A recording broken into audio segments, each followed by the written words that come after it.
बहुत समय पहले की बात है। सिंदूर राज्य में एक राजा रहा करता था। राजा अपनी बेटी से बहुत ही प्यार करता था। एक दिन राजकुमारी महल के बाहर घूमने गई थी। तभी वहाँ पर एक 3 मुंह वाला राक्षस आता है और राजकुमारी को उठाकर अपने साथ ले जाता है। राजा को जैसे ही अपनी बेटी का लापता होने का खबर होता है, राजा पूरे राज्य में संदेश भेजता है कि जो भी मेरी बेटी को उस खतरनाक राक्षस से बचाकर लाएगा, मैं उसे यह सोने का पुतली दूंगा। पूरे राज्य में खबर आग की तरह फैल गई। सभी लोग राजकुमारी को खोजने निकल पड़ते हैं और सभी लोग एक एक करके उस राक्षस के पेड़ पर जाने का कोशिश करते हैं, मगर सभी असफल हो जाते हैं। राजा यह देखकर दुखी हो जाता है। दूर के एक बस्ती में अखोड़ा नामक गांव में एक सुअर चरवाहा लड़का रहता है। सुअर उसे बताता है कि जो भी राजकुमारी को खोज कर लाएगा उसे एक बड़ा इनाम मिलेगा। यह खबर सुनते ही लड़का राजा के पास गया और उससे बोला, मैं तुम्हारी लड़की को राक्षस से छुड़वा कर लाऊंगा। राजा बोला, तुम में ऐसी क्या खूबियां हैं जो तुम इतना विश्वास के साथ बोल रहे हो?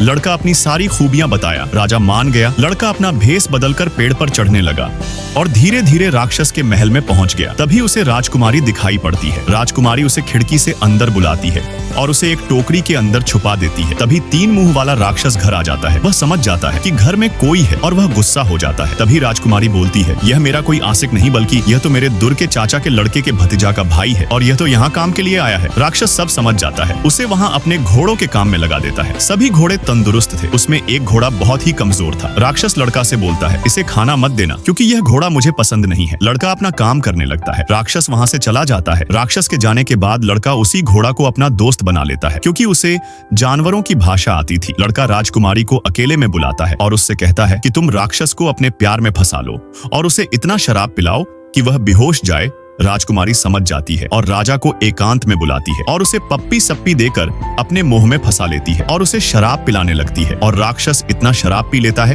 कि वह वहीं पर गिर जाता है। और इधर लड़का घोड़ा को कहता है कि तुम मुझे यहाँ से निकाल दो, लेकिन घोड़ा इतना कमजोर था कि वह अच्छे से अपने पैरों पर खड़ा भी नहीं हो पा रहा था। तभी लड़का उसे जादुई खाना खिलाता है। घोड़ा एकदम तंदुरुस्त हो जाता है और लड़का के साथ चलने को तैयार हो जाता है। लड़का और राजकुमारी दोनों घोड़ा पर बैठकर वापस महल लौट आते हैं। राजा लड़का और राजकुमारी को जिंदा देखकर बहुत खुश होता है और उसे अपना उत्तराधिकारी बनाता है और अपनी बेटी से विवाह करवा देता है।